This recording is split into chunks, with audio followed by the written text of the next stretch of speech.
Aquellas maravillosas revistas, capítulo 101, cuando el todoterreno era posible. En España, y yo diría que en la mayor parte de Europa, el TT, el todoterreno en coche, como afición, prácticamente ha desaparecido, o está en vías de hacerlo. No voy a polemizar sobre por qué unos sí pueden acceder al medio natural en 4x4 y otros no, aunque en otro momento a lo mejor lo haga. Pero a mediados de 1993 sí era posible. Dedicamos mucho espacio a la amplia gama de todoterreno, de todo tipo, pero especialmente de lujo de ese momento. Eso sí, hubo un hueco para probar uno de mis Porsches favoritos, el 968, en su versión CS. Bienvenidos a los podcasts de los lunes de Garaje Hermético. Y vamos a comenzar precisamente por el Porsche. Siempre he comentado que uno de los modelos de la marca alemana que más me han gustado siempre era y es el 968, pero si hablamos de la versión CS, aún me gusta más. Es la versión más deportiva, es Copa Sport CS, más deportiva de este modelo, que tenía menos peso, calzado más generoso, suspensiones más rígidas y otros acertados retoques. Ya no quedan deportivos así. Pero en mayo del 93 sí era posible hacer un deportivo así. Y lo probamos a fondo. Ya sabéis, y si no lo sabéis os lo recuerdo, que es que además tuve la oportunidad de disputar el Campeonato de España de GTs con uno de estos coches y luego correr un par de años más con él en otras categorías menores. O sea que es un coche que conozco bien. El coche que probamos, además, era muy bonito. El 968, a mí me parece un coche muy bonito, más al natural que en foto. Pero es que además, normalmente, el CS tenía colores sólidos muy bonitos. Este en concreto era azul, el que yo corrí era amarillo. Creo que fueron los dos colores más utilizados. Pero es que además, las llantas estaban pintadas del mismo color que la carrocería. E incluso los asientos, que eran buckets, no eran como buckets, no, eran buckets civilizados, o sea, asientos de competición. Estaban también la parte trasera, obviamente, no el tejido, sino lo que es la estructura, del mismo color que la carrocería, lo que le daba un aspecto absolutamente fantástico. El coche normal, el 968 normal, no llegaba a 1.500 kilos, pero se le acercaba. Estaba en el entorno de los 1.450. El milagro del CS es que se le quitaban cerca de 100 kilos. Sobre todo de revestimientos interiores y de asientos. Es que hay que ver lo que pesa todo eso, porque no somos conscientes. Perdonad que haga un paréntesis, pero es que un amigo mío compró un Mazda RX-8 en Inglaterra, baratísimo, para rodar en circuito, y allí mismo, en el propio circuito, le quitó todo lo que era prescindible. Guarnecidos interiores, asientos, bandeja posterior, un montón de elementos de sonorización, de lujo, de confort, el asiento derecho, y le había quitado en un momento a un Mazda RX-8 cerca de 70 kilos. Bueno, como os digo, una de las cosas buenas de este coche es que era 100 kilos, que es bastante, prácticamente un 10% más ligero. Luego en el interior lo que más destacaba eran los asientos. Como digo, es que los asientos no eran como buckets, eran auténticos buckets bastante confortables. Incluso yo he viajado con uno de estos coches y era soportable. Yo diría que se llevaba casi peor la suspensión, porque a mí me gustan las suspensiones firmes. Siempre digo que no es lo mismo una suspensión firme, con un amortiguador más bien duro, que una suspensión seca, que es con un elemento elástico, muelle o el que sea duro. Es distinto. Una suspensión, aunque que sea dura de amortiguación, en el fondo es más amable. Este coche es que tenía las dos cosas más duras. Porque estaba previsto para rodar en circuito. De hecho, se hizo en varios países. Entonces, en España, una Copa Porsche con este modelo, y el coche era prácticamente de serie. El que yo corrí al principio era de serie completamente. Tenía frenos dimensionados, pero el coche era de serie, el cambio, todo, y lo bien que funcionaba y lo robusto que era, que es algo, ya lo conté en otro vídeo, que me reconcilió con la marca, porque realmente descubrí lo que significa un coche bueno de verdad. Este coche admitía su en circuito sin rechistar. E incluso el coche con el que corrí, que había sido un coche escuela, tenía montones de kilómetros hechos en circuito e iba francamente bien. Pero bueno, que me pierdo. Volviendo al tema que nos ocupa, las suspensiones. Como os digo, el calzado era más generoso, llantas de 17, ruedas de 225 delante y 245 detrás, que para el momento, para esas fechas eran calzados bastante, perdón, he dicho 245 y detrás son 255 en perfil 40. En ambos casos con llanta de 17. Ahora os contaré una anécdota sobre estas llantas. Los muelles eran más duros, las ruedas más anchas y los amortiguadores también eran más duros. En carretera abierta el coche era incómodo, no vamos a engañar. Si la carretera estaba perfecta, no tanto, pero es que cuando llevas un coche así, cuando ruedas incluso con un coche de competición por la calle para transportarlo con tu placa roja, o sea, legal, no estoy hablando de hacer barbaridades, descubres que hay baches donde no los había. Porque cualquier ondulación, la carretera que tú en un coche normal ves llana, sobre todo en España, que parece que no sabemos hacer carreteras, ahora ya sí, pero llanas como platos, como hacen en otros sitios, no. Pues en un coche normal la suspensión va absorbiendo esos pequeños vaivenes, pero en un coche así no. Por eso os digo que el coche era rígido, era incómodo para ir por la calle. Eso sí, entrabas en circuito y era una auténtica gozada. Como os he dicho, he conducido este coche en circuito tanto a la versión de serie como a la versión de competición, que inicialmente era exactamente igual. Luego le hicimos algunas cositas, sobre todo le pusimos un grupo corto, que ya lo llevaba, pero un poquito más corto y un cambio cerrado. Y bueno, pues le hicimos retoques, líquido de frenos mejor, pastillas mejores, prácticamente pequeñas cosas. Y el coche era un disparo, era realmente muy, muy, muy rápido. Y además, para ser un coche pues potente, porque estamos hablando ya de un coche que ofrecía 240 caballos, en la versión de competición real eran algunos más, simplemente porque ponías unos reglajes en la inyección un poco más generosos y un escape un poco más abierto, no tenías que respetar los límites de sonoridad que hay en la calle, con lo cual ganabas entre 10 y 20 caballos fácilmente. El motor era una maravilla, os recuerdo que son 4 cilindros con árboles de equilibrado, con 4 pucheros de 750 centímetros cúbicos, porque el motor cubicaba prácticamente exactos 3 litros de carrera corta. Pero el motor era una maravilla, es que tenía bajos, se estiraba arriba, era una auténtica gozada, era un motor fantástico. Había quien le reprochaba que no fueran 6 cilindros, es que honestamente, mirad que a mí me gustan los 6 cilindros, pero yo no creo que este motor con 6 cilindros hubiera ido mejor, porque yo creo que el hecho de tener 4 cilindros sí que potenciaba que tuviera muchos bajos. Y en altos, los árboles de equilibrado pues hacían que subiera sin vibraciones. Era un motor redondo. La anécdota que os iba a contar es que cuando corrí con este coche, como os he dicho, llevaba ruedas neumáticos más estrechos delante que detrás, pues llegamos a Montmeló. Los que no conocéis el circuito de Montmeló, es un circuito...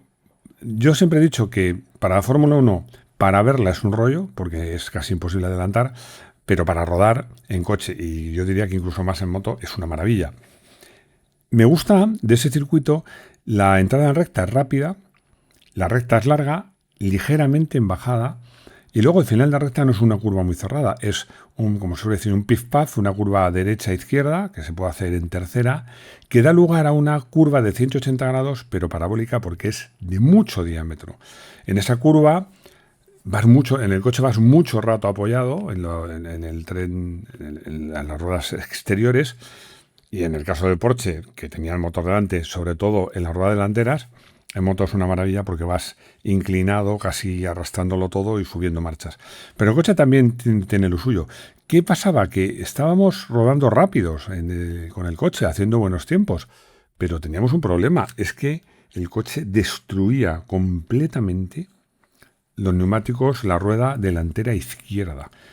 Tanto era así que es que dudábamos que pudiéramos hacer la carrera, salvo que bajásemos el ritmo de una forma ostensible en esa curva. Cuando fui a cambiar las ruedas me encontré con otro piloto que corría en otra categoría además. Y me dijo, ¿tú eres el dueño del Porsche? Sí, sí. ¿Qué pasa? Que la rueda delantera, porque vio las ruedas, la delantera izquierda no aguanta. Digo, pues no. Haz una cosa, me dijo, pon delante las mismas ruedas que atrás. Y atrás, por supuesto, las mismas. O sea, no intercambiarlas, sino poner las 4 ruedas como las de delante, que parece que van a rozar, porque son más anchas también de garganta, pero no rozan. El coche se va a hacer más vivo de atrás, pero va a ser más rápido y no vas a tener problemas. Bueno, hice eso, no solo bajamos el tiempo notablemente, sino que, por supuesto, acabamos la carrera. Dejé esa configuración con el coche con las 4 ruedas iguales, las delanteras bastante más anchas que que las que traía el coche de serie. Y bueno, la verdad es que fue una maravilla.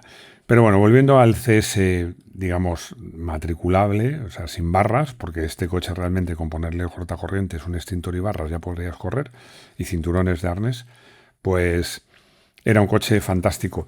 De hecho, yo cuando el mío de carreras conseguí placas rojas para ir a un circuito a Albacete, que está a 200 y pico kilómetros de Madrid, iba con el coche completamente de carreras y documentado y asegurado, pero en el coche de carreras pero por la calle. Y pensaba, bueno, es que este coche con pocos retoques para hacerlo un poquito más civilizado, en carretera sería un monstruo, con las 4 ruedas iguales, como os he dicho, algunos retoques aún mayores de suspensión, el cambio cerrado. Era un coche que encima robustísimo. Es una pena porque ese coche solo se nos rompió una vez en el circuito de Jerez, una tontería, pero nos dejó tirados y ahí perdimos un subcampeonato de España de GTs que me hubiera hecho una ilusión enorme, enorme, en la categoría inferior, que era la GTC, tener ese subcampeonato y bueno, al perder una carrera quedamos cuartos. Ya sabéis, el cuarto es el primero de los que pierde. Bueno, en realidad se dice que el segundo es el primero que pierde, el cuarto es el primero de los tontos que no se suba al podio. Una pena porque, como os digo, ese subcampeonato, aparte que hubiera quedado muy bien en mi palmarés, pues me hubiera hecho mucha ilusión porque esa temporada que corrí con Javier de Castro aprendí mucho y, aunque esté feo que yo lo diga, rodé bien, rápido y sin cometer errores. Bueno, vamos a hablar de todoterreno, que es lo que os he anunciado en la entradilla. Como os digo, había una gama en estas fechas de todoterreno enorme, muy, muy, muy variada y había muchos TT de lujo. Si hablamos de todoterreno de lujo, enseguida vas a pensar en el Range Rover, para entendernos. Pero no, luego hablaremos del Range Rover. Pero había otras opciones, como el Jeep Grand Cherokee y el Opel Monterrey, con un motoraco 3.2 litros y 24 válvulas, y era un coche, bueno, pues rápido, muy lujoso, y que se defendía muy bien con su motor de 6 cilindros. El Cherokee llevaba, bueno, os voy a decir las potencias, el Opel Monterrey, que tenía 3,2 litros, como os he dicho, 177 caballos, y con casi 4 litros, bueno, prácticamente 4 litros, el Cherokee, 185 caballos. Y muy, muy buen par, porque daban la potencia, fijaos que la daban el Cherokee a 4.500 vueltas y el Monterrey a 5.200. O sea, eran motores que tenían muchos, muchos bajos, ideales para coches de todoterreno pesadotes. Hoy día no entenderíamos que sean tan pesados. Pero entonces pues se consideraba que 1.700 kilos eran muchos. Ahora os diría que hay coches que no son todoterreno, no tienen tracción total y que son claramente más pequeños que estos coches que estaban en el entorno de los 4,5 metros, que pesan esto. Pero bueno, es que eso ha cambiado mucho. Sí que quiero contar una anécdota del Cherokee, porque estos coches eran otros tiempos, iban muy bien, pero desde luego lo que no eran eran económicos, eran coches que gastaban bastante gasolina, la verdad, no vamos a engañarnos. Un motor de gasolina V8 con un coche relativamente pesado. Yo recuerdo, conozco muy bien el Cherokee y el Grand Cherokee. El Cherokee también, pero estamos hablando del Grand Cherokee, el más lujoso, el tope de gama. Porque mi suegro tuvo uno. Y me hacía mucha gracia porque el coche gastaba fácilmente 12 litros, fácilmente. Y tenía un depósito enorme. Voy a ver si puedo ver aquí la capacidad, pero recuerdo que era un depósito de 87 litros. Un depósito de esos que llenarlo ahora mismo te dejas 150 euros muy a gusto. Pues cuando iba a echar gasolina, claro, yo me horrorizaba viendo que aquello hacía clink, clink, clink, clink, clink, clink, clink, clink, clink, clink, clink, clink, y seguían entrando litros y litros y litros. Y yo le veía con cara casi de orgullo, o sin el casi, de orgullo. Y le decía, este coche gasta. Y me decía literalmente, es que es un auténtico V8 americano. Bueno, pues realmente sí, era un auténtico V8 americano. Lo cierto es que eran dos coches, voy a ser honesto, en campo iban razonablemente bien, no eran de lo mejor porque tenían otras pretensiones, pero iban, se defendían muy bien. Un poco mejor el Opel que el Jeep. Eran coches extraordinariamente cómodos, incluso para viajar. Bastante bien acabados, pero no extraordinariamente bien acabados. Y que no eran baratos y gastaban mucho. Pero tenías un coche que era de lujo y que podías hacer todo terreno. Aunque desde luego, a pesar de todo, el rey de los todoterrenos de lujo seguía siendo el Range Rover, sobre todo en la versión que probamos en esta ocasión, en estas fechas, que era el Range Rover Vogue LSE con motor V8. De este coche siempre se dice que la innovación de Range Rover es que hizo un coche con el que podías ir a cazar por la mañana, lavarlo y luego irte al casino en un coche que era lujoso como una limusina. Range Rover siempre ha pretendido, y en este modelo al menos lo conseguía, permanecer fiel a ese paradigma, porque el coche por fuera era bonito, era un Range Rover, es un coche bonito, no es lo más de lo más del diseño, porque son todos bastante parecidos, pero era bonito, llamativo, con empaque. Y por dentro, pues la combinación de cuero en los asientos, con cuero Connolly del bueno, moquetas gordas, inserciones de madera, pues daban un interior muy british, pero una sensación de verdadero lujo. Y bueno, pues el motor, la verdad que el 4,2 litros ofrecía unos muy buenos 200 caballos y el peso pues estaba como todos, en el entorno de la 1,5 toneladas. En este caso se iba prácticamente a las 2 toneladas porque era un coche grande, con batalla larga y muy, muy, muy equipado y extraordinariamente lujoso. Y como os digo, lo que tenía bueno este Range Rover, como todos, es que iba muy bien en carretera. Era un coche que tenía un buen comportamiento en carretera, era muy confortable, te podías llevar medias muy rápidas con todo confort, hacer tiradas muy largas y luego en campo pues se defendía bastante bien.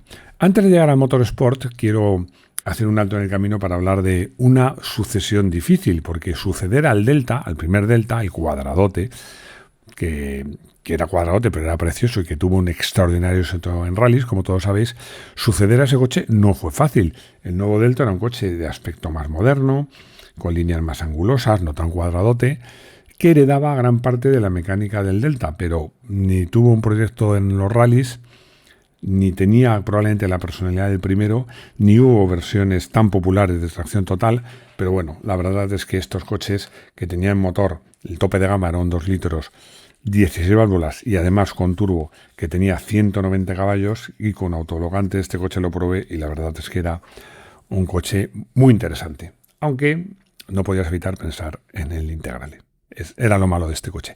Nos vamos al Motorsport porque en estas fechas llegaba uno de mis rallies favoritos, el Rally Safari. El Rally Safari, que ya sabéis, era un rally muy particular porque no había tramos cronometrados. Era una locura porque había que correr con caminos abiertos al tráfico, adelantabas a niños, animales, cruzabas vías de tren, charcos, ríos. Era muy increíble y además en un terreno extraordinariamente duro. Bueno, lo cierto es que Toyota arrasó en este rally. Arrasó por muchos motivos. Primero, un despliegue de medios increíble. Querían ganar este rally porque para Toyota esos mercados son muy importantes. Se llevó una armada de 4 Toyota oficiales, pero con unos pilotazos increíbles, porque estaba Yuha Kankunen, Mark Wallen, Ian Duncan, que era un piloto de la zona, y el japonés Yasuhiro Iwata, que era un piloto que Toyota lo llevaba a muchos rallies porque tenía muchos, no sé si tenía la titulación de ingeniero, pero era un piloto con muchos conocimientos técnicos y que era muy bueno para hacer evolucionar los coches. Como os digo, despliegue de medios, equipazo y además ausencia de enemigos de peso, con lo cual arrasaron y quedaron por el orden exactamente que os he dicho, que fueron Kankunen, Allen, Duncan e Iwata. Lo cierto es que Duncan hizo un grandísimo rally, pero tuvo problemas porque incluso estaba a la par con Mark Wallen, que es mucho decir. Perdonad, pero están entrando WhatsApp y voy a apagar el teléfono. Bueno, nos vamos a la Fórmula 1 y nos vamos a los grandes premios de Brasil y Europa. El de Europa se celebró en Donington Park. Si os doy un dato, seguro que adivináis el vencedor. Yo veo a Mares. Y sí. A pesar de no contar con el mejor coche del momento, que era el Williams, y como sabéis, Ayrton Senna, que por supuesto fue quien ganó, llevaba un McLaren, pues ganó. Bueno, en realidad no ganó. Vamos a ser más certeros. Arrasó. Fijaos que en los dos casos, Damon Hill hizo segundo en los dos casos, que tiene mucho mérito. En Brasil quedó a 16 segundos. 16 segundos en la Fórmula 1 son muchos segundos. Pero ojo, agarraos. En Donington Park dejó a Damon Hill a 1 minuto 23 segundos, al borde de doblarlo. Pero ojo, el tercero, a lo mejor os suena, un tal Alain Prost lo dobló. Y por supuesto a todos los demás le sacó. A la mayor parte de los participantes le sacó no una, sino 2 vueltas. Increíble. Yo creo que no hay ninguna duda de que Senna... Aquí he puesto, ¿alguien duda que es el mejor? Yo no sé si es el mejor piloto de Fórmula 1 de la historia. Desde luego, sin duda, uno de los mejores. Para mí, en los 3 primeros, sin duda estaría Senna. Ahora, si llueve, ahí ya no tengo dudas. Creo que a Senna le pondría el primero. Y con esto llegamos al final de este podcast, que ha sido un poco nostálgico, hablando de coches como coupés que casi ya no existen, todoterreno que casi ya no existen, y echando de menos a pilotos. Ahora hay pilotos magníficos, pero yo creo que Senna era muy especial y siempre le echaremos de menos. Pues nada más, muchas gracias por estar ahí, por escucharme, y espero pues que nos encontremos de nuevo en los podcasts de los lunes de Garaje Hermético. Hasta pronto.